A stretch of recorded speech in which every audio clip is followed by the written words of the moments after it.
Afternoon. I want to begin by thanking President Biden for his leadership, and thanks to all of you for joining us today. Every day, more than 1 million Americans step aboard an airplane. Some people are setting out on the trip of a lifetime. Others are wrapping up a weekly commute. We depend on airlines to get us to weddings, vacations, and job interviews that often wind up being some of the most important and memorable events in our lives. And our economy depends on these airlines doing a good job. When you board a flight, whether you are up before dawn, coffee in hand, ready to go to a conference, or up past everyone's bedtime, wrangling toddlers like Chasten and I were the other night, you count on that airline to provide the service that you paid for. We're here today to share the latest steps that we are taking to ensure that airlines do just that. It's important to note here that just over 2 years ago, when President Biden took office in the depths of the pandemic, the biggest concern around our nation's airlines was whether they would stay in business at all. And if they did, how many years or even decades it would take for them to recover. But President Biden acted to restore this economy swiftly, and demand came back faster than most forecasters thought was even possible. And we know some U.S. airlines have struggled to meet that demand. Now, weather remains the top cause of airline delays, but staffing and other issues under airlines' responsibilities meant that last summer we saw unacceptable rates of delays and cancellations even on blue sky days. And when extreme weather events collided with airlines that were unprepared, the problems multiplied, as more than 2 million Americans experienced with the failures at Southwest Airlines over the last Christmas holiday. The good news is we are seeing real improvements.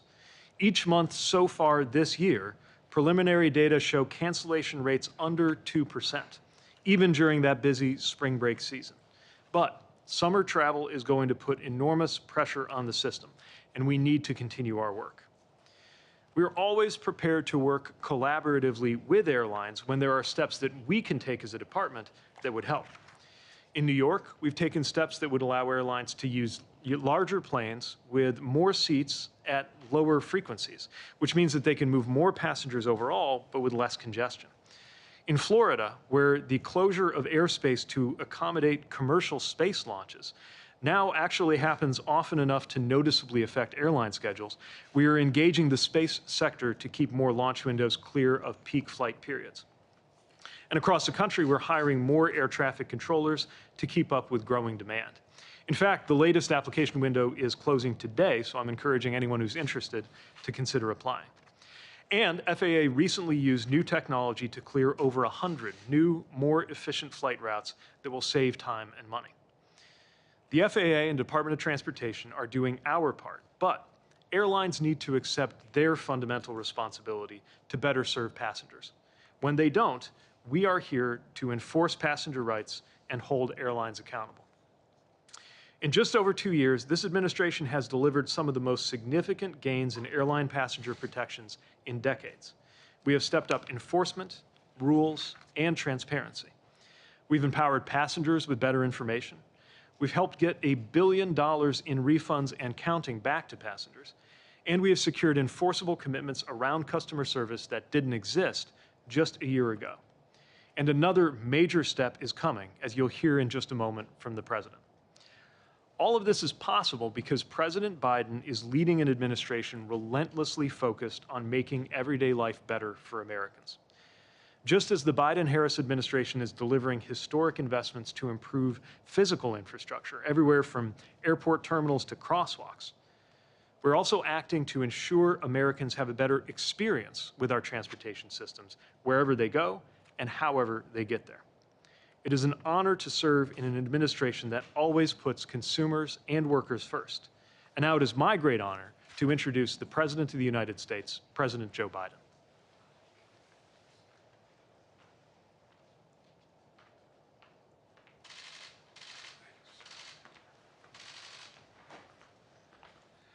Thank you, Secretary Buttigieg.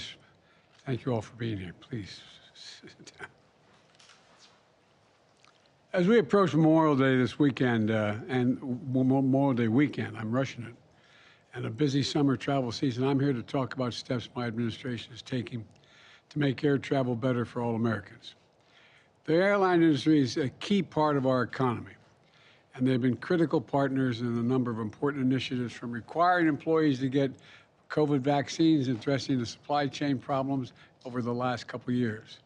But I know how frustrated many of you are with the service you get from your U.S. airlines, especially after you, the American taxpayer, stepped up in 2020, the last administration, in the early days of the pandemic, to provide nearly $50 billion in assistance to keep the airline industry and its employees afloat.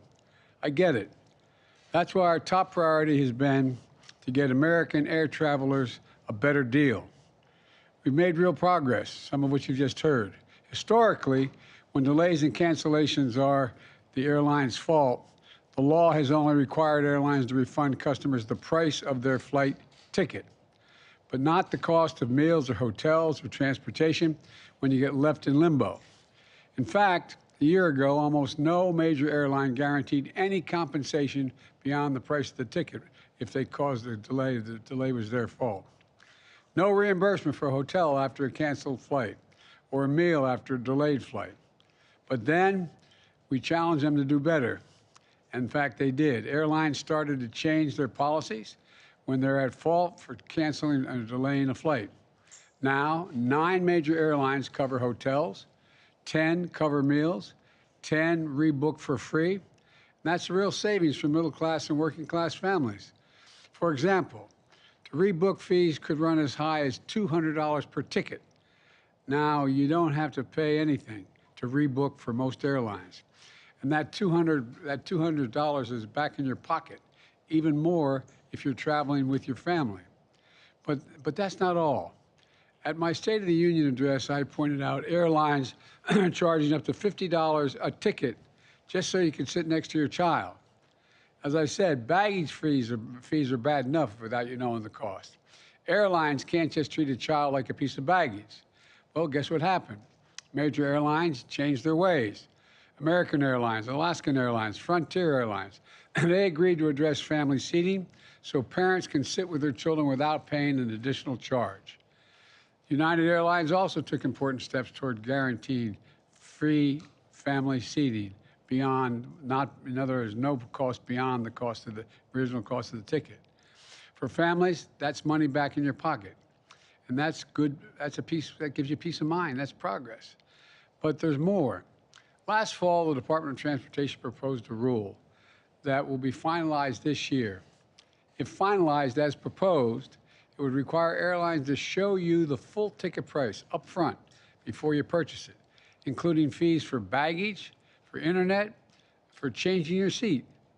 That way you can get a fuller, more accurate price before you purchase your ticket. And you can compare prices and pick the best deal. But we're not stopping there. We know how frustrating delays, cancellations, and rebookings are for travelers. Last holiday season, travelers are stranded for days and had to scramble to find other ways for reaching their destinations. Many missed family gatherings, spent Christmas at an airport, waited countless hours in line or on the phone because there weren't enough pilots, there weren't enough personnel. That's unacceptable. And while flight delays and cancellations have come down since then, there's still a problem. American air travelers deserve better, and that's what we're going to do. That's what we're doing here today. And I'm proud to announce 2 critical steps that my administration is taking to protect American air passengers. First, we just launched a new website, flightsright.gov, flightsright.gov. It features a dashboard we created last fall to give travelers more transparency into airlines' compensation policies. So, if it's the airline's fault and your flight was canceled or delayed, you can check the dashboard to see how the airline should be compensating you, like rebooking a flight or accommodating your hotel room and your meals. And today, we've expanded that dashboard to include airlines guaranteeing additional compensation, like cash, miles, or travel vouchers. But here's the deal. If you look at the dashboard today, you'll find that only 2 airlines guarantee additional compensation beyond the ticket refund. If your flight is very delayed or canceled, And the airline could have prevented that from, you deserve more than just getting the price of your ticket. You deserve to be fully compensated. Your time matters. Impact on your life matters. That's why I'm announcing a second critical step today to protect American consumers.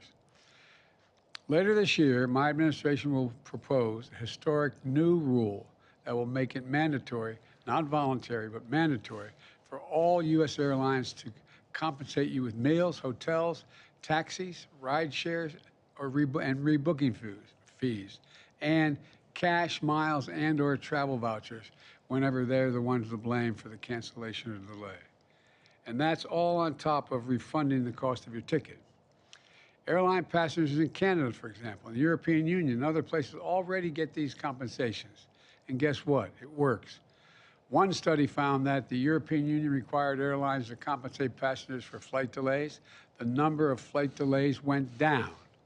I appreciate Secretary Buttigieg's leadership on this issue, and I hope and expect the Department of Transportation to move as quickly as it can to put this new rule in place. It matters. I know these things may not matter to the very wealthy, but they matter most to middle-class families and people struggling to get the cost in the first place of getting that airline. And so, look, these actions are in addition to other progress we were making to lower costs for American families, holding corporations accountable, and grow our economy from the bottom up and the middle out, not just the top down.